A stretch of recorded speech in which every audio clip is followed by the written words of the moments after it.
Hello. आज हम बात करने जा रहे हैं making of the Indian constitution की। इसकी शुरुआत होती है 1895 में, जब the constitution of India bill को पेश करते हैं बाल गंगाधर तिलक 1895 के कांग्रेस सेशन में। ओके, इसको स्वराज बिल भी कहा गया। यहाँ पे स्वराज का मतलब है डोमिनियन स्टेटस। जब भारत को डोमिनियन स्टेटस मिलेगा तो भारत के लोगों को कौन कौन से अधिकार दिए जाएंगे, उसका मेंशन था the constitution of India bill में। उसके बाद आते हैं 1924 में स्वराज पार्टी पहली बार कॉन्स्टिट्यूशन की आइडिया रखती है, डिमांड रखती है, जिसमें मोतीलाल नेहरू थे, सी आर दास थे और लाला लाजपत राय थे। 1928 में मोतीलाल नेहरू रिपोर्ट आती है, जिसमें पहली बार फुल फ्लेजेड कॉन्स्टिट्यूशन के बारे में जिक्र होता है और मोतीलाल नेहरू रिपोर्ट मेंशन करती है कि भारत का कॉन्स्टिट्यूशन कैसे बनना चाहिए, उसमें कौन कौन से प्रोविजंस होने चाहिए।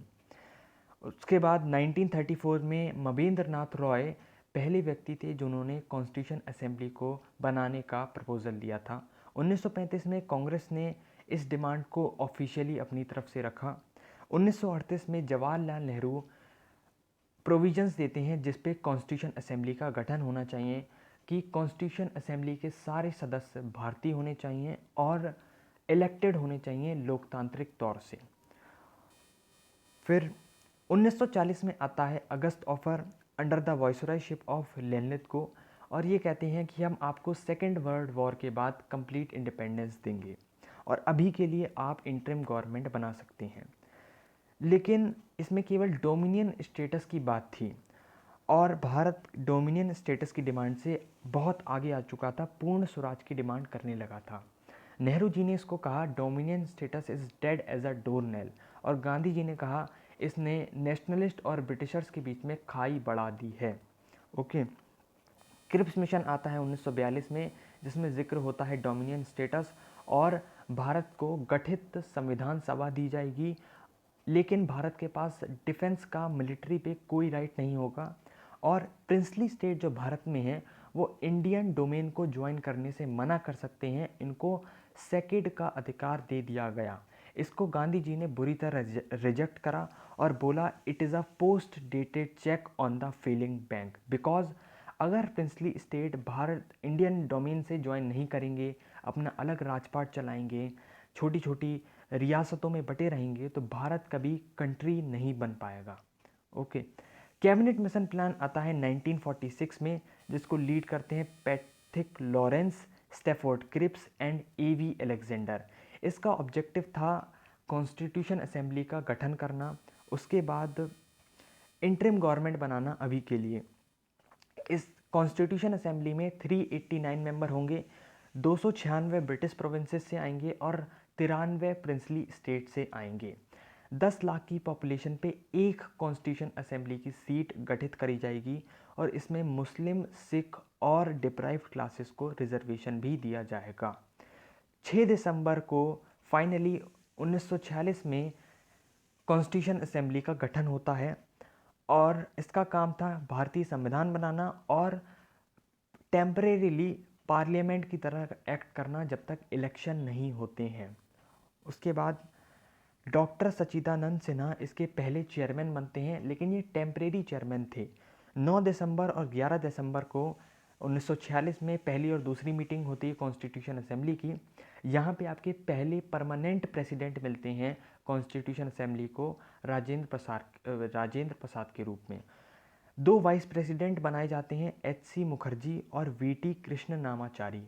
ओके, 13 दिसंबर को ऑब्जेक्टिव रेजोल्यूशन का डॉक्यूमेंट पेश करते हैं श्री जवाहरलाल नेहरू जी।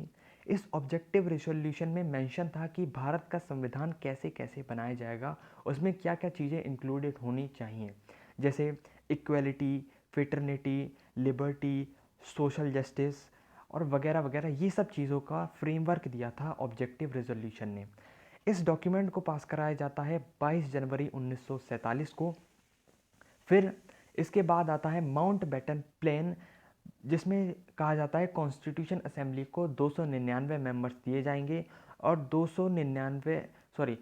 229 प्रोविंसेस को सीटें दी जाएंगी और 70 सीटें प्रिंसली स्टेट्स को दी जाएंगी। इनिशियली प्रिंसली स्टेट ने कॉन्स्टिट्यूशन असेंबली को ज्वाइन करने से मना कर दिया, क्योंकि वो कह रहे थे कि हम अपना राजपाट अलग चलाएंगे, हम इंडियन डोमेन में शामिल नहीं होंगे। ओके, बाद में आते हैं 8 मेजर और 13 माइनर्स कमेटी का गठन होता है संविधान बनाने के लिए। पहली है ड्राफ्टिंग कमेटी, इसका गठन होता है 29 अगस्त 1947 में, जिसमें चेयरमैन होते हैं डॉक्टर बी आर अम्बेडकर और 7 और मेंबर होते हैं। ओके, एन माधव राव को बी एल मित्तर को रिप्लेस करा था एन माधव राव ने, और डी पी खेतन को रिप्लेस करा था टी टी रामकृष्णाचारी को। ओके, ऐसा इसलिए था क्योंकि बी एल मित्तर और डी पी खेतन या तो उनकी एज बहुत ज़्यादा थी या फिर ये बीमार थे, जिस वजह से ये असेंबली अटेंड नहीं कर सकते थे। ओके, पहला ड्राफ्ट आता है फरवरी 1948 में और सेकंड ड्राफ्ट आता है अक्टूबर 1948 में, कुछ सुधार के बाद। फाइनल ड्राफ्ट बनता है 4 नवंबर 1948 को, जो अंत में लागू होता है। भारत ने कॉन्स्टिट्यूशन अडॉप्ट करा था 26 नवंबर 1949 को, और पूरे भारत में संविधान पहली बार लागू हुआ था 26 जनवरी 1950 को, और इसी कारण हम इस दिन को मनाते हैं as a republican day. Okay, union constitution committee, union power committee और स्टेट्स कमेटी के चेयरमैन थे J L Nehru ji. Steering and rules of procedure committee के चेयरमैन थे doctor Rajendra Prasad. Provincial constitution and advisory committee के आपके चेयरमैन थे सरदार वल्लभ भाई पटेल। ओके, भारत के संविधान के फादर कहे जाते हैं doctor B R Ambedkar. Legal advisor constitution के थे B N Rau ji. Secretary H V R Iyengar. Calligrapher थे जिन्होंने अपने हाथ से कॉन्स्टिट्यूशन लिखा था, जिनका नाम था प्रेम बिहारी नारायण रेजदा। नेशनल फ्लैग 22 जुलाई 1947 को अडॉप्ट होता है और नेशनल एंथम 24 जनवरी 1950 को अडॉप्ट करा जाता है। और इन दोनों का डिज़ाइनर कौन थे? डिज़ाइनर थे आपकी कॉन्स्टिट्यूशन असेंबली, कि भारत का संविधान में नेशनल एंथम क्या होगा और नेशनल फ्लैग किसे चुना जाएगा। ओके, भारत ने कॉमनवेल्थ की मेंबरशिप ली मई 1949 में। कॉमनवेल्थ है कि जितनी कंट्रीज़ को ब्रिटिशर्स ने कभी ना कभी रूल करा था वो कॉमनवेल्थ में आते हैं। आज भी 14 directly ruled British states Commonwealth में हैं और 57 इनडायरेक्टली रूल्ड ब्रिटिश प्रोविंस के रूल्ड स्टेट्स कॉमनवेल्थ में हैं। एलिफेंट को कॉन्स्टिट्यूशन का सिंबल लिया गया। ओके, 26 जनवरी 1950 को जब संविधान लागू करा गया तब उसमें एक प्रियम्बल था, 22 पार्ट थे, 395 आर्टिकल थे और 8 शेड्यूल्स थे। आज के ज़माने में एक प्रियम्बल है, 25 पार्ट हैं, 12 शेड्यूल हैं और 448 आर्टिकल्स हैं। मीन्स बाद में अमेंडमेंट होते होते इसमें बढ़ोतरी होती गई, 4 शेड्यूल्स बढ़ाए गए, कई सारे आर्टिकल्स बढ़ाए गए और 3 पार्ट बढ़ाए गए। ठीक है, संविधान को मोटे मोटे तौर पे 9 पार्ट्स में हम डिवाइड करते हैं, जरा उनके बारे में जानते हैं। पार्ट ए में आपका पार्ट 1 में डिस्कशन होता है यूनियन एंड इट्स टेरिटरी में, आर्टिकल 1 से 4 तक। पार्ट सेकंड में डिस्कशन होता है सिटीजनशिप में, कि क्या क्या प्रोविजंस होंगे जिसमें भारत का नागरिक डिसाइड होगा कि कौन कौन भारत का नागरिक हो सकता है, आर्टिकल 5 to 11।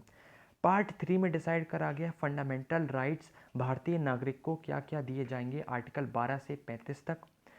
पार्ट 4 में डिसाइड करा गया डीपीएसपी, जिसमें constitution makers as a advice देते हैं स्टेट और सेंट्रल गवर्नमेंट को कि आपको प्रशासन कैसे चलाना है, भारत के लिए क्या क्या करना है, आर्टिकल 36 से 51 तक। पार्ट 4A में बात होती है फंडामेंटल ड्यूटीज़ की, कि भारत के नागरिकों की क्या क्या ड्यूटी हैं भारत के प्रति। आर्टिकल 51A में इसका डिस्कशन होता है, जिसके 10 प्रोविजंस थे। ओके, पार्ट 5 में बात होती है यूनियन की, यूनियन गवर्नमेंट की, 52 आर्टिकल से 151 तक। ओके, पार्ट 6 में बात होती है स्टेट की, इनके पावर्स की और इनके सब्जेक्ट्स की, आर्टिकल 152 से लेकर 237 तक। पार्ट 9 में बात होती है पंचायत की, 243 से 243 ओ तक, और पार्ट 9A में बात होती है म्यूनिसिपैलिटी की। ओके, अब बात करते हैं different different schedules of Indian constitution, जिसमें 12 मेन शेड्यूल आते हैं। ओके, पहला है, पहले शेड्यूल में बात होती है इंडियन स्टेट्स के नेम, यूनियन टेरिटरीज और उनका ज्यूरिसडिक्शन कैसे होगा, उनके बॉर्डर में, बॉर्डर की आउटलाइन और बॉर्डर में क्या क्या चेंजेस करे जाएंगे। ओके, सेकेंड शेड्यूल में बात होती है कि जितनी भी इम्पोर्टेंट पोस्ट हैं, जैसे सुप्रीम कोर्ट के जजेस, एमपी, एमएलए, आईएएस, आईपीएस, इन सब की पोस्ट पे क्या क्या सैलरी दी जाएंगी, प्रिविलेज दिए जाएंगे और अलाउंसेस दिए जाएंगे। थर्ड शेड्यूल में बात होती है कि डिफरेंट डिफरेंट कॉन्स्टिट्यूशनल ऑफिसेस पे कौन कौन सी ओथ दी जाएगी, कि सुप्रीम कोर्ट का जज कौन सी ओथ लेगा, प्रेसिडेंट कौन सी ओथ लेगा, प्राइम मिनिस्टर कौन सी ओथ लेगा, मिनिस्टर्स कौन सी ओथ लेंगे, ये इनका मेंशन होता है डिटेल में। ओके, फोर्थ शेड्यूल में कि किस स्टेट को कितनी सीट दी जाएंगी राज्यसभा में। ओके, जैसे उत्तर प्रदेश को राज्यसभा में 31 सीटें दी गई हैं और ऑल ओवर राज्यसभा में 250 सीट्स हैं। ओके, इनका मेंशन है फोर्थ शेड्यूल में। फिफ्थ शेड्यूल बात करता है कि शेड्यूल्ड एरियाज़ और ट्राइब्स का एडमिनिस्ट्रेशन कैसे करा जाएगा, क्योंकि उनके तौर तरीके सब कुछ अलग हैं, तो उनका एडमिनिस्ट्रेशन भी अलग तरह से करा जाएगा। और सिक्स्थ शेड्यूल बात करता है फिर से ट्राइबल स्टेट्स के एडमिनिस्ट्रेशन की, जिसमें स्टेट्स आते हैं Assam, Meghalaya, Tripura and Mizoram. All the states are from north east India.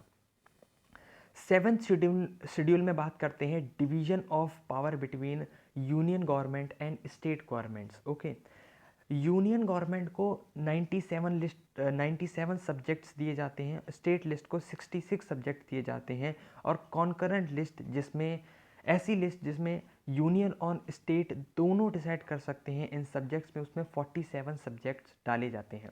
For example, education पे स्टेट गवर्नमेंट डिसाइड कर सकती है और नेशनल गवर्नमेंट भी डिसाइड करती है। ठीक है, जैसे आप देखेंगे केंद्रीय विद्यालय होते हैं जो सेंट्रल गवर्नमेंट के होते हैं, और स्टेट गवर्नमेंट के भी लोकल स्कूल्स होते हैं। जैसे सेंट्रल गवर्नमेंट का है सीबीएसई बोर्ड और स्टेट गवर्नमेंट का है यूपी बोर्ड, है ना। बाद में इसमें चेंजेस होते हैं, यूनियन लिस्ट में 3 सब्जेक्ट बढ़ाए जाते हैं और स्टेट लिस्ट में 5 सब्जेक्ट घटाए जाते हैं। ओके, रेजिडुअल पावर ऐसी पावर है जिसके अंतर्गत सेंट्रल गवर्नमेंट डिसाइड करती है कि कौन सा सब्जेक्ट कौन सी सरकार डिसाइड करेगी। दोनों डिसाइड करेंगे, स्टेट डिसाइड करेगा या फिर सेंटर डिसाइड करेगा। जैसे मान लीजिए कोई नया सब्जेक्ट आया है, साइबर सिक्योरिटी आया है पिछले 10-15 सालों में, तो साइबर सिक्योरिटी को ऑटोमेटिकली सेंट्रल गवर्नमेंट डिसाइड करेगी। ठीक है, 42nd अमेंडमेंट क्या कहता है, 5 सब्जेक्ट को स्टेट से सेंट्रल लिस्ट में ऐड करा गया, जिससे सेंट्रल गवर्नमेंट की पावर बढ़ाई गई थी, और ऐसा हुआ था इमरजेंसी के अंडर। आगे बढ़ें, 8th शेड्यूल में बात होती है ऑफिशियल लैंग्वेजेस की। शुरुआत में कॉन्स्टिट्यूशन में 14 ऑफिशियल लैंग्वेजेस थीं, लेकिन बाद में इनका नंबर 22 कर दिया गया। 8 नई लैंग्वेजेस इसमें ऐड करी गई। पहली भाषा जो ऐड करी गई थी वो थी Sindhi language by the 21st amendment act of 1967। Okay, 6 languages को संविधान क्लासिकल लैंग्वेज कहता है, Tamil, Telugu, Kannada, Malayalam, Sanskrit and Odia. Remember, Hindi is not a classical language. Okay, आगे बढ़ें। 9th शेड्यूल कहता है कि लैंड में क्या क्या रिफॉर्म करे जाएंगे, और ज़मींदारी सिस्टम को इसने उखाड़ के फेंक दिया, उसको अबॉलिश कर दिया। And 9th schedule is not justiciable. ऐसा इसलिए था क्योंकि कोई ज़मींदार कोर्ट में ये कह के नहीं जा सकता कि मेरी ज़मींदारी छीन ली गई। ये इसलिए लाया गया था कि भारत में इकोनॉमिक एंड सोशल इक्वालिटी को बढ़ावा दिया जाए, and this is non justiciable. 10th schedule में बात होती है एंटी डिफेक्शन लॉ की। ये लाया जाता है 1985 में 52nd अमेंडमेंट के द्वारा। इसमें एंटी डिफेक्शन लॉ की बात करते हैं कि कोई भी व्यक्ति अगर एक पॉलिटिकल पार्टी के द्वारा चुना गया है जनता के द्वारा, तो वो बार बार पार्टियां नहीं बदल सकता है अनटिल और अनलेस वो पार्टी के 2/3 मेंबर ही पार्टी चेंज कर लें या फिर नया दल बना लें। इससे क्या होता था कि कॉन्स्टिट्यूशन की रक्षा हो सकती है। एमपी एमएलए को खरीदने बेचने से रोका जा सकता है पैसों के द्वारा। 11th शेड्यूल में आपकी बात करी गई है पंचायत की क्या क्या रिस्पॉन्सिबिलिटी होंगी, पावर होंगी। इसमें 29 मैटर्स पे पंचायत डिसाइड कर सकती है, जैसे local justice, land, local roads etcetera. और ये लाया गया था 73rd अमेंडमेंट के द्वारा 1992 में। ओके। 12th शेड्यूल बात करता है म्यूनिसिपैलिटी की जिम्मेदारियों के बारे में, रिस्पॉन्सिबिलिटीज़ के बारे में, पावर और अथॉरिटीज़ के बारे में। इसमें 18 मैटर्स पे म्यूनिसिपैलिटी को पावर दी जाती है।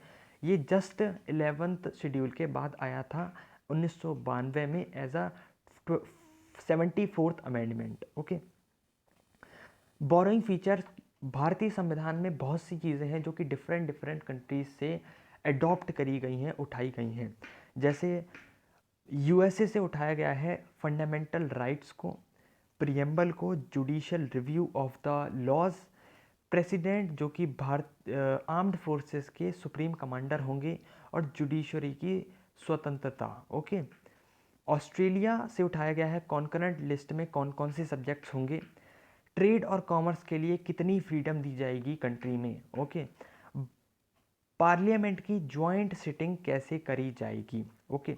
आयरलैंड में आयरलैंड से अडॉप्ट करा गया directive principle of state policy, जिसमें सजेशन दिए जा रहे हैं स्टेट और सेंट्रल गवर्नमेंट को कि आपको प्रशासन कैसे चलाना है। इसमें और लिया गया कि नॉमिनेटेड मेंबर्स ऑफ राज्यसभा और प्रेसिडेंट का इलेक्शन कैसे होगा through the electoral college. Okay. South Africa से लिया गया अमेंडमेंट का प्रोसेस कैसे होगा, संविधान में संशोधन कैसे किया जाएगा, और राज्यसभा के मेंबर्स कैसे इलेक्ट करे जाएंगे इनडायरेक्टली। ओके। यूनाइटेड किंगडम से उठाया गया पार्लियामेंट्री सिस्टम, जिसमें आता है Lok Sabha, Rajya Sabha and president. Canada से उठाया गया रेजिडुअल पावर, जिसमें सेंट्रल गवर्नमेंट को अधिकार होगा कि कोई नया सब्जेक्ट या फिर कोई करंट सब्जेक्ट पे कौन सी सरकार डिसाइड करेगी। यूएसएसआर से उठाए गए फंडामेंटल ड्यूटीज़ की भारतीय नागरिकों की क्या ड्यूटी होगी इस देश के प्रति। ओके। फ्रांस से अडॉप्ट करा गया लिबर्टी, इक्वलिटी और फ्रेटर्निटी के विचार, जो कि प्रेरित हैं फ्रेंच रिवॉल्यूशन के कुछ राइटर से, जैसे Voltaire, Rousseau, John Locke etcetera. तो आज के लिए इतना ही। Making of the Indian constitution को बहुत इजी वे में, आसान वे में, ब्रीफ फॉर्म में आपको समझाया है। और सेशन पूरा अटेंड करने के लिए बहुत बहुत धन्यवाद। जय हिंद।